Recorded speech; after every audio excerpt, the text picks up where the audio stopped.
Welcome to the Recovery Playbook. I'm your host, Dr. Daryl Shorter. I'm your host, Ryan Leaf. And today we are going to talk about what it means to be California sober. Damp? Damp. Damp. I hadn't heard that one. Damp. I hadn't heard damp before.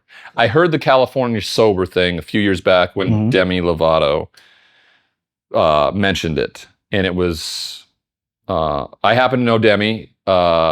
We worked out at the same gym together in Los Angeles. She did jujitsu, and so we got to know each other a little bit there. And of course, it was during this time frame where she relapsed and overdosed and almost died.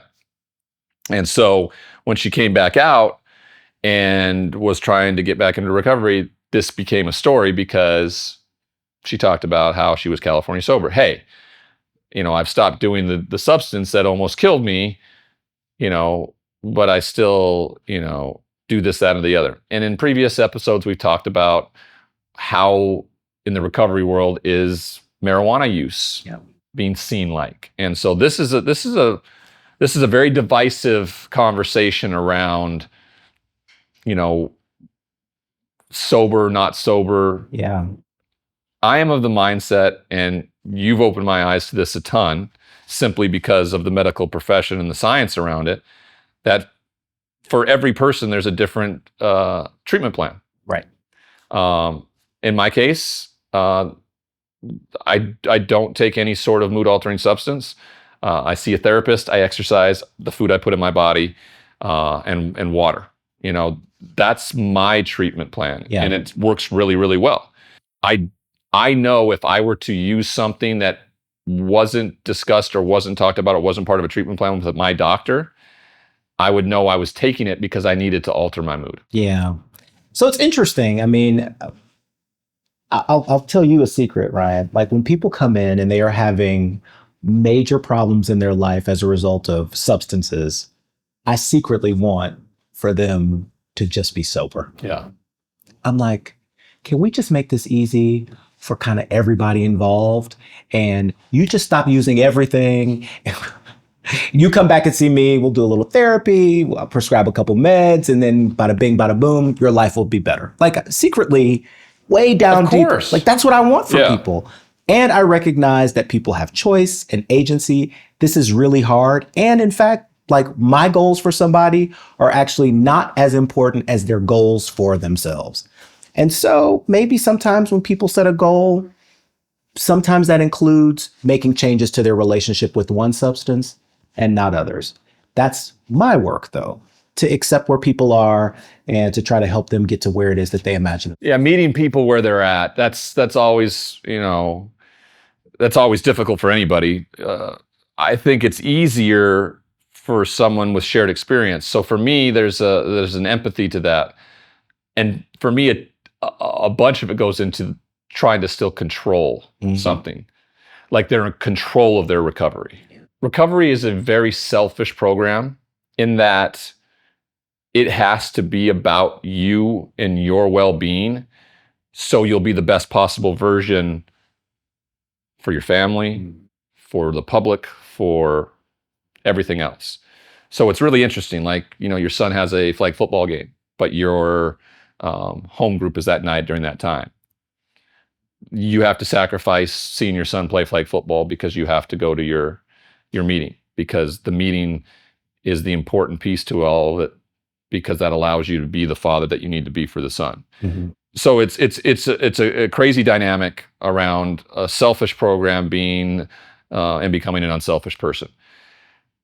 The thought process with that, in my sense, is when you're the one choosing your recovery, the plan, like when someone dictates a plan for you, if you choose it your own way, that's you trying to be in control of it. And that usually doesn't end well for anybody. I tend to follow the guidance of a medical professional, sometimes too blindly, as my wife tells me. And I think that's I think over the last 4 years with the COVID epidemic and all of that, I think it's thrown into a lot of, but when I blow my knee out playing football, I went in, the doctor says it's a torn ACL. Okay, well, we'll have surgery in 2 days and fix it. Perfect. Then rehab it and come back and go. Same when I got diagnosed with a brain tumor. Like, okay, doc, what is it? It's a schwannoma. Okay. Can you get it? Yeah, I'll cut it out. Okay, let's go do surgery. Like, my wife is, let's go get 4, 5, 6, opinions. It's the same thing with our house, though. Like, she'll go get 12 estimates for the roof. And I'm just like, so also, we just went through the process of buying, she got her car and I got my car. She went and bought her car. It took like 2 months to go through the whole process. I drove my car down to the dealership. I said, what would you give me for my trade-in? They're like, this. All right, I'll do that. I'm taking this one home. And that's what, I mean, it's a real different perspective. And it's exactly the way you can look at any sort of recovery. Like, you go to a professional to get a professional plan on what to do. I trust that. I trust my medical professional when it comes to my recovery. And so we put together a plan like that. If my doctor wants to prescribe me ketamine, if my doctor wants to prescribe me one of the opioid drugs that we talked about, medications that we talked about, Suboxone, Vivitrol, methadone, that's between you and your doctor. Yeah.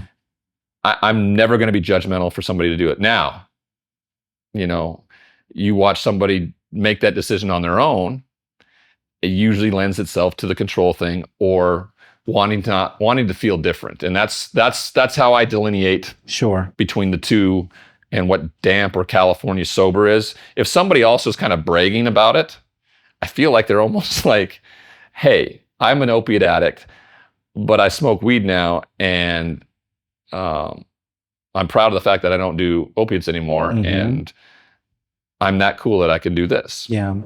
I think that's the way maybe people in recovery want to view it as. Sure. And so it's interesting because I've got a couple of folks that I treat who are damp, and they keep meticulous records of how frequently they drink, how much they drink. Oftentimes they will breathalyze after each drink in order to make sure that they don't go above a certain amount. They've read lots of books and have developed a moderation management recovery community. They talk a lot about how their emotional experience can relate to substance use.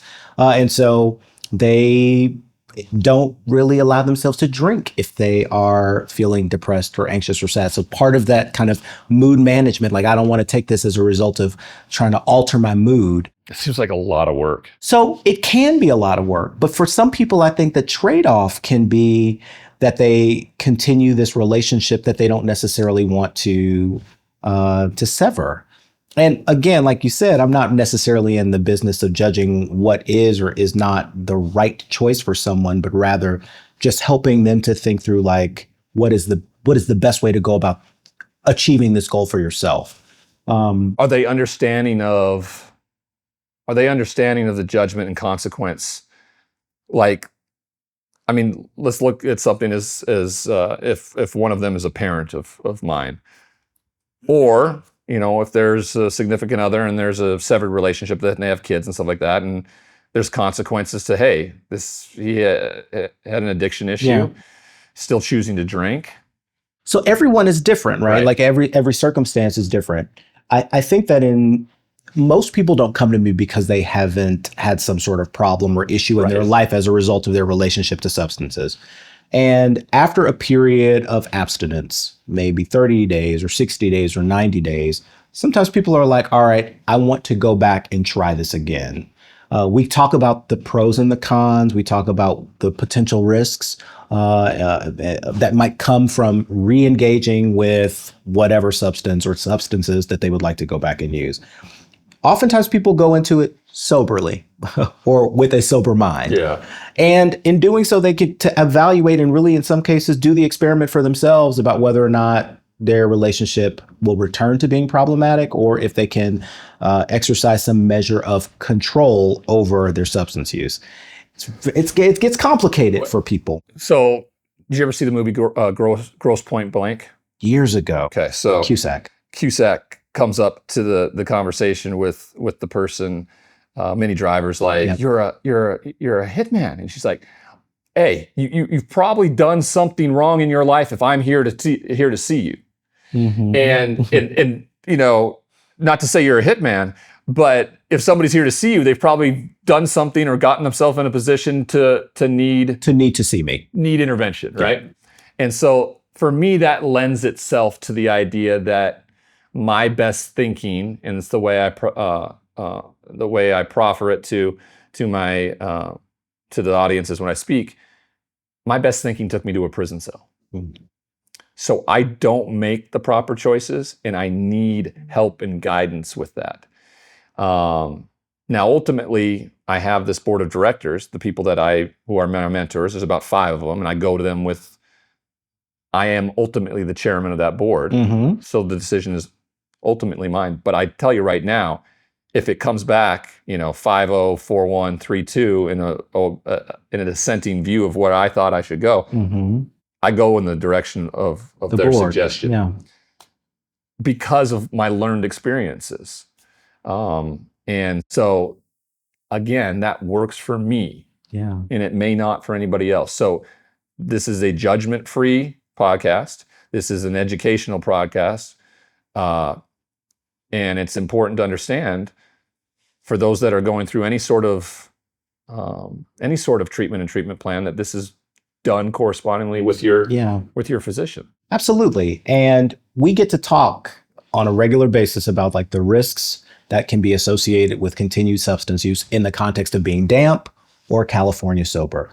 I think the most important thing is that don't do it unadvisedly. But we advise you to come back. We'll see you next time.